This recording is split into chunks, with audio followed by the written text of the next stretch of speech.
బడికి అమావాస్య సెగ. తొలి రోజు వెలవెలబోయిన స్కూళ్ళు. ముహూర్తం బాగలేదని పిల్లలను పంపని పేరెంట్స్. రాష్ట్ర వ్యాప్తంగా సర్కారులో కేవలం 11% హాజరు.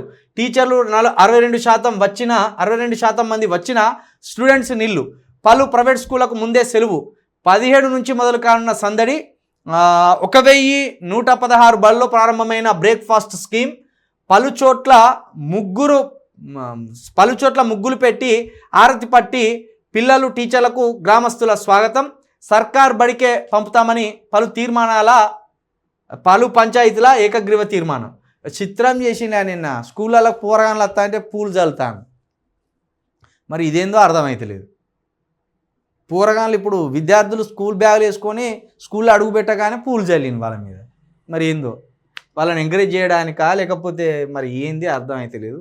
470 మంది విద్యార్థులకు 4 హాజరు. మెదక్ జిల్లాలోని శివంపేట మండల కేంద్రంలో ఉన్న జెడ్పీ హై స్కూల్లో మొత్తం 470 మంది విద్యార్థులు చదువుతున్నారు.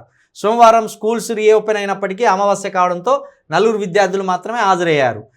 జిల్లాలోని చాలా స్కూల్లో విద్యార్థుల హాజరుపై అమావాస్య ఎఫెక్ట్ కనిపించింది.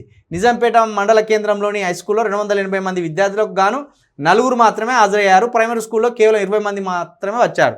టీచర్లు ఎక్కువ వచ్చిండ్రు, స్కూల్ పిల్లలు 4 వచ్చిండ్రు. ఒక అమ్మాయి వచ్చింది, 3 అబ్బాయిలు వచ్చిండ్రు. స్కూల్లో టీచర్లు ఎక్కువ ఉన్నారు కదా. మరి అమావాస్యకి అంత భయపడతాను మన వాళ్ళు. అమావాస్యని తినకుండా ఉండాలి. మరి అమావాస్యని కనీసం తలుపులు కూడా తెరిచి బయటికి పోవద్దు. పుచ్చుకునేదాన్ని వచ్చి అందుకపోతే గింత అనుమానాలనే అమావాస్య. 24 గంటలు ఓ రోజు పోతే ఓ రోజు వస్తుంది. దానికి అమావాస్య పౌర్ణమి అని మనం పేర్లు పెట్టుకున్నాం. అమావాస్య పుట్టి ఆయన దయ్యాలు అంటారు. కటిక అమావాస్య రా నాయన దయ్యాలు తిరుగుతాయి అంటారు. దయ్యాన్ని చూసినోడు లేదు, దయ్యాన్ని పట్టుకున్నోడు లేడు. దయ్యం అంటే దానికి ప్రాణం ఉన్నదని అర్థంగా. ప్రాణం ఉన్నదంటే మళ్ళీ చచ్చిపోవాలి. దయ్యాన్ని ఎట్లా చంపుతాం? ఏందో మన భారతదేశం అర్థం కాని పరిస్థితి ఉన్నది భారతదేశం.